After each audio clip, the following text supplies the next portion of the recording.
Hello दोस्तों, आप लोगों का स्वागत है आईटी ट्रिके में। आज की वीडियो हम बात करने वाले हैं most important question for IT trades fitter trade के लिए। ठीक है, जिसमें कि हम फिटर थ्योरी के कंफ्यूजन वाले क्वेश्चन पढ़ने वाले हैं जो फुल्ली निम्मी बेस होने वाले हैं। कैसे? फुल्ली निम्मी बेस। ठीक है, जैसा कि यहाँ पे लिखा हुआ है, फुल्ली निम्मी बेस क्वेश्चन हम आपको कराने वाले हैं। तो आप वीडियो में बने रहें और अगर नए हो तो चैनल को सब्सक्राइब जरूर कर लें। ठीक है, तो चलिए स्टार्ट करते हैं। पहला क्वेश्चन है हमारा, जो पहला क्वेश्चन देखिए। पहला क्वेश्चन क्या है? नीचे दिए गए चित्र में ड्रिल का एंगल एक्स क्या है? इस वाले भाग की पूछ रहा है। कौन सी पूछ रहा है? इस वाले का पूछ रहा है। तो ये कौन सा है? तो ये आपको बताना होगा। ये जो है ना, ये लिप क्लियरेंस एंगल होता है। क्या होता है? Lip clearance angle. ठीक है, इसका राइट आंसर है बी होगा, लिप क्लियरेंस एंगल, ये वाला। अब कटिंग लिप एंगल अलग होता है, वह बनता है बेब और फ्लूट के बीच में। ठीक है, चीजल एज एंगल अलग अलग होता है, चीजल प्लस कटिंग एंगल के बीच में बनता है। और पॉइंट एंगल तो आपको पता ही है। अगर मान लो ड्रिल है आपकी इस प्रकार से, कुछ इस प्रकार से बना रहे हैं, सॉरी थोड़ा जो लेते हैं, ठीक है, इस तरह से ड्रिल है। देखिए बढ़िया नहीं चल रहा हो, ये वाला जो है ये है इसका पॉइंट एंगल, ये ड्रिल मान लीजिए इस तरह से। ठीक है, तो ये होता है drill point angle. Next question पे चलते हैं। नेक्स्ट क्वेश्चन हमारा क्या है? देखिए ये क्वेश्चन बहुत इंपॉर्टेंट है, आप ध्यान देना, क्योंकि एग्जाम में ये क्वेश्चन आपको देखने को मिलने वाले। तो वीडियो में बने रहें और ज़्यादा से ज़्यादा लोगों को सब्सक्राइब शेयर करें, सॉरी, और उनसे सर्वाइव सब्सक्राइब करने के लिए भी पोस्ट करें। तो नेक्स्ट क्वेश्चन हमारा क्या है? मीट्रिक मोस्ट टेपर होल्स को रीम करने के लिए किस रीमर का उपयोग किया जाता है? देखिए वैसे इसका जो राइट आंसर है वह हमारा डी वाला है। ठीक है, लेकिन कहीं कहीं इसमें ये ऐसा है कि आपकी थ्योरी जो एमसीक्यू जो आपके निम्नी वाले हैं उसमें दो प्रकार के क्वेश्चन, यही क्वेश्चन को दो बार पूछा गया है। उसमें क्या है, हैंड रीमर माना गया है, पायलट वाला हैंड रीमर माना है किसी एक दूसरे क्वेश्चन में। और वैसे इसका राइट आंसर क्या है हमारा? डी वाला। तो इसमें दो क्वेश्चन है, एक में हमारा माना गया है आपका ये वाला, कौन सा वाला बताते हैं आपको। एक में माना गया है आपका ये कौन सा गया, बी वाला। ठीक है, और एक के हिसाब से डी वाला माना गया है, लेकिन डी वाला आपका राइट होगा। डी वाला कैसा होगा? राइट होगा, डी वाला जो येलो कलर से। तो आपको डी वाला मानना है। ठीक है, तो ये करेक्शन होने के बाद इसका राइट आंसर यही बैठ रहा है। ठीक है, ये वाला। तो नेक्स्ट क्वेश्चन पर चलते हैं। जो क्वेश्चन है समझाने वाले उसको समझाएंगे गई डायग्रामेट्री, डायग्राम को लेकर आए आपको दिखाएंगे अभी। तो नेक्स्ट क्वेश्चन देखिए। देखिए इसमें आपका है, अब इसमें ये समझ लो आप कि कौन सा क्वेश्चन में किसको क्या बोलते हैं। पहले आपको नहीं पता हो तो इसको देख लीजिए। जैसे कि ये जो है ना, ये वाला ये वाला ये इसको बोलते हैं counter sink tool. Counter sink tool, ठीक है, इसके द्वारा क्या होता है, काउंटर सिंकिंग होती है। कैसे होती है काउंटर सिंकिंग? जैसे कि आपने देखा ही होगा इस प्रकार से, ये काउंटर सिंकिंग है। ठीक है, ये जॉब बन गई है इस तरह से, ये काउंटर सिंकिंग होती है। ठीक है, ये है हमारा काउंटर बोरिंग। कौन सा? ये वाला, ये काउंटर बोरिंग टूल है। और ये है हमारा रीमर। ये सारे रीमर्स हैं। ठीक है, ये सारे रीमर्स हैं हमारे, ये सारे रीमर्स हैं, सॉरी, ये सारे रीमर्स हैं। ठीक है, तो आप इन टूलों को ध्यान दीजिएगा, क्योंकि ये बहुत इंपॉर्टेंट होंगे आपके लिए, आगे आके क्वेश्चन बनने वाले हैं। तो ये आपका क्या है, काउंटर बोरिंग टूल है। ये वाला ये वाला ये काउंटर बोरिंग है, ये काउंटर सिंकिंग टूल है। ठीक है, क्लियर हो गया क्वेश्चन? चलिए नेक्स्ट क्वेश्चन पर चलते हैं। नेक्स्ट क्वेश्चन हमारा इस प्रकार है, हेमिंग किनारों पर झुर्रियों से बचने के लिए हेमिंग अलाउंस क्या होता है? जैसे कि हेमिंग क्या होता है, एक सीट मेटल ऑपरेशन है हेमिंग।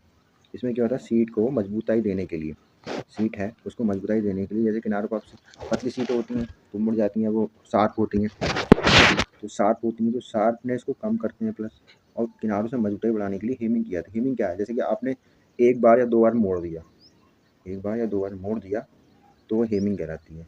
ठीक है, तो इसका जो राइट आंसर होगा हमारा क्या है, इसका राइट आंसर है सी। ठीक है, बचने के लिए हेमिंग अलाउंस कितना होता है, 3 to 4 टाइम्स द विड्थ, चौड़ाई का 3 से 4 बार, यानी 3 से 4 बार उसको घुमाते हैं। ठीक है, क्लियर हो गया क्वेश्चन? नेक्स्ट क्वेश्चन देखिए, यहाँ पर नंबर पे आप ध्यान मत दीजिएगा, जैसे कि आपको यहाँ नंबर लिखा हुआ दिखा है, यह नंबर कोई नहीं है। मैंने ऐसे क्वेश्चन छाटे हैं जो इम्पोर्टेंट है और प्लस एग्जाम में आने के चांसेस है। ठीक है, तो ये है क्या है, शीट मेटल में टिनमैन के एल स्क्वायर का उपयोग क्या है। जो एल स्क्वायर है वो कौन इस्तेमाल करता है। पहले तो आप समझ लीजिए एल स्क्वायर जो है वो हमारा कारपेंटर शॉप में इस्तेमाल होता है। ठीक है, इसका मेन काम क्या हो ये देख लीजिए। पहला ऑप्शन क्या दिया है इसमें, संकीर्ण जांच करने के लिए, नहीं है, गलत हो गया। बेलनाकार जो आपकी जांच तो बिल्कुल नहीं कर सकता, वो तो जैनी कैलिपर से करेंगे। बेलनाकारिता की जांच करना है, सिलेंडरिसिटी की जांच करना है तो सरफेस गेज से करेंगे। ठीक है, सरफेस गेज से। लंबवतक की जांच इससे करते हैं तो ये राइट आंसर है।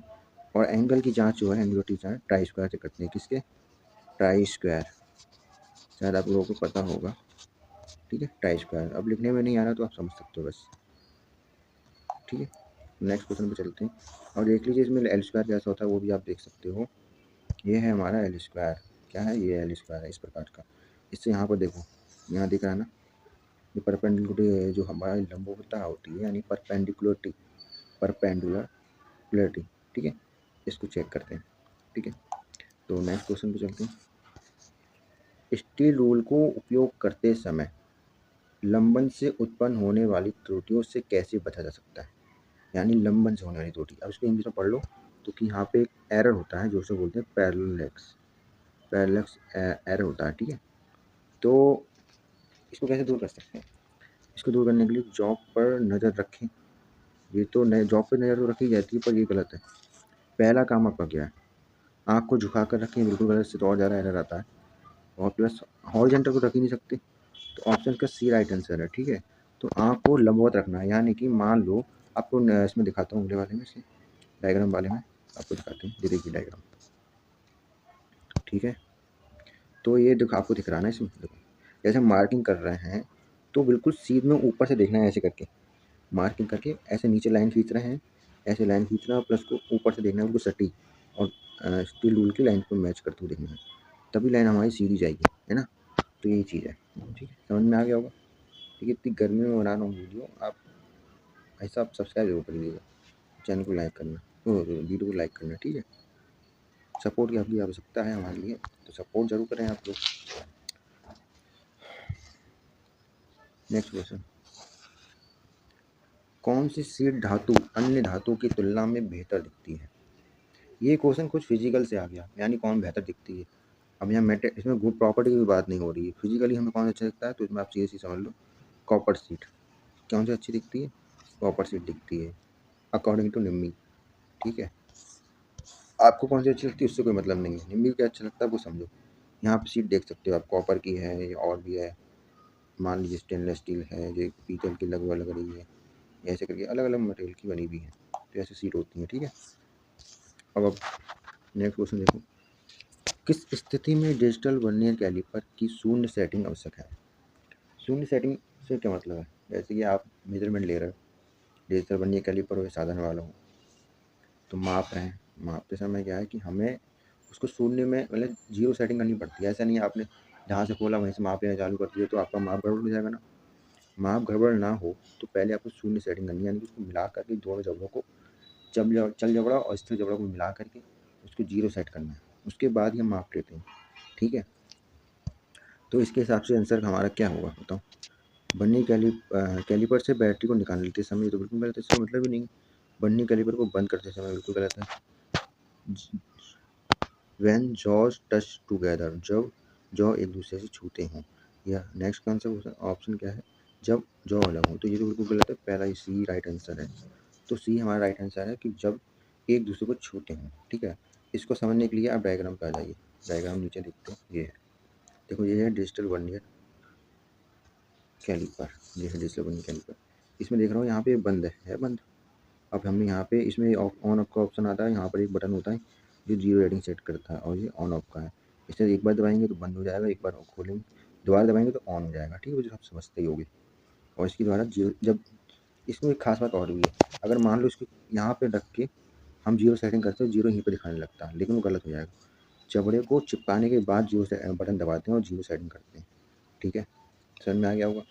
और वीडियो को लाइक जरूर कीजिएगा। ठीक है, नेक्स्ट क्वेश्चन पे चलते हैं। ये शायद आपका लास्ट क्वेश्चन है, नहीं लास्ट नहीं, हाँ लास्ट ही है लगभग। चलिए, ड्रिल चक बनाने के लिए किस सामग्री का प्रयोग किया जाता है। ये क्वेश्चन बहुत ही इम्पोर्टेंट है। ठीक है, इसमें आपको बच्चे ज़्यादातर हाई कार्बन स्टील की ओर जा रहे हैं और आप भी शायद आपके मन में पहली बार हाई कार्बन स्टील की आएगी, बट मम्मी के हिसाब से स्पेशल अलॉय स्टील उसको राइट माना गया है। तो आपके हिसाब से भी आंसर स्पेशल अलॉय स्टील होना चाहिए। एग्ज़ाम में आपको स्पेशल अलॉय स्टील ही मानना होगा। समझ में आ गया? नेक्स्ट क्वेश्चन पर चलते हैं। यदि धातु पिघलने के तापमान पर पहुंच जाती हैं तो क्या प्रभाव पड़ेगा? पिघलने के तापमान में पहुंच जाएंगी। अब मान लो कोई भी है, मोम ले लेते हैं हम एग्जाम्पल, धातु या मोम ले लिया। मोम को हमने पिघलाया, तो मान लीजिए पहले पिघलाया तो ऐसा हो सकता है, मोमबत्ती को ले लेते हैं, ठीक है। मोमबत्ती को हमने एक बर्तन डाला, पिघलाया, तो मोमबत्ती की क्या परिवर्तन होने वाला है? अब ये स्पेसिफिक ग्रेविटी से कोई मतलब नहीं है। स्पेसिफिक ग्रेविटी डिपेंड करता है वेट पर, ठीक है, इससे कोई मतलब नहीं होने वाला। चेन पैन में परिवर्तन, पैन में कोई परिवर्तन नहीं होगा। परिवर्तन जब होगा तब ज़्यादा जला देंगे उसे, तो उसमें से जल जाएगा, थोड़ा मात्रा कम हो जाएगी। दबाव में परिवर्तन, ये तो बिल्कुल ही गलत हो सकता है, गलत है। इसका राइट आंसर ये है। कौन सा? राइट आंसर हमारा सी है। कौन सा है? उसके आकार में परिवर्तन हो जाएगा, क्योंकि वो पहले मोमबत्ती के आकार में थी, अब वो पिघल गई है, क्योंकि अब वो बर्तन की शेप ले लेगी। तो अगर आपको वीडियो पसंद आया हो तो लाइक करना।